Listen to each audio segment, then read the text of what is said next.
Kad smo bili mali, voleli smo slatkiše i nismo se svađali oko čokolada. Voleli smo sve ljude i nismo se delili. Voleli smo da živimo i znali smo da živimo. Želeli smo mnogo, a sigurno smo dobili najlepše uspomene. Ovo je minut za vreme Kad sam bio mali i još sasvim mladak. Kad smo bili mali.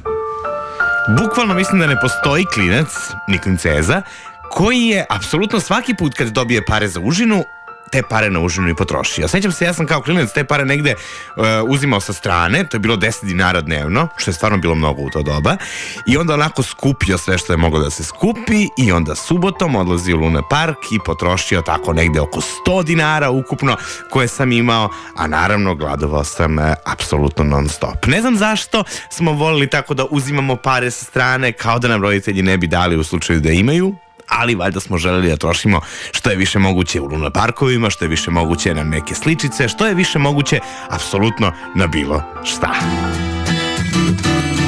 Ipak, kada je užina u pitanju, možda asocijacija koja me vraća na detinjstvo pre nego odvajanje novca sa strane jesu oni crveni kiosci sa viršlama. Posljednji put su viđeni u Beogradu za vreme akcije, odnosno izložbe Živeo život koja se održavala u Knez Mihajlovoj.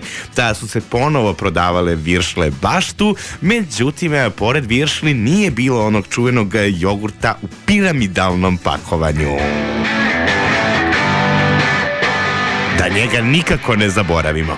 Nekako te virše nisu baš bile najbolje na svetu, ajde da se ne lažemo. Malo su ponekad bile i žive, malo su ponekad bile i prepečene, odnosno prekuvane, pa su se sve rastavljale. Nekad su bile toliko vruće da nisi mogao da ih pojedeš u narednih sat vremena, ali opet imale su neki šmek. Sam crveni kiosk iz kog smo klopali nije bio naravno samo tu zbog viršli i zbog jogurta u piramidalnom pakovanju. Ne, on je bio tu i zbog apsolutno svega. Svaki kiosk je tada bio uniformisan, a taj inače crveni bio je proglašen na jednoj međunarodnoj izložbi za najbolje moguće rešenje kada su kiosci u pitanju, zato što je mogao i da se spaja, zato što je mogao da dođe sa svake strane, zato što je bio potpuno otvoren i zato što je, pa dobro, to smo mi dodali, zato što je imao dušu.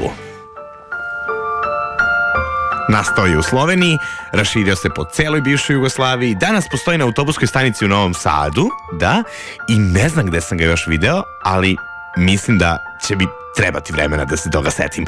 Sa druge strane, kada treba govoriti o crvenom kiosku i o uspomenama iz detinjstva, to je mogu odmah, apsolutno, iz prve.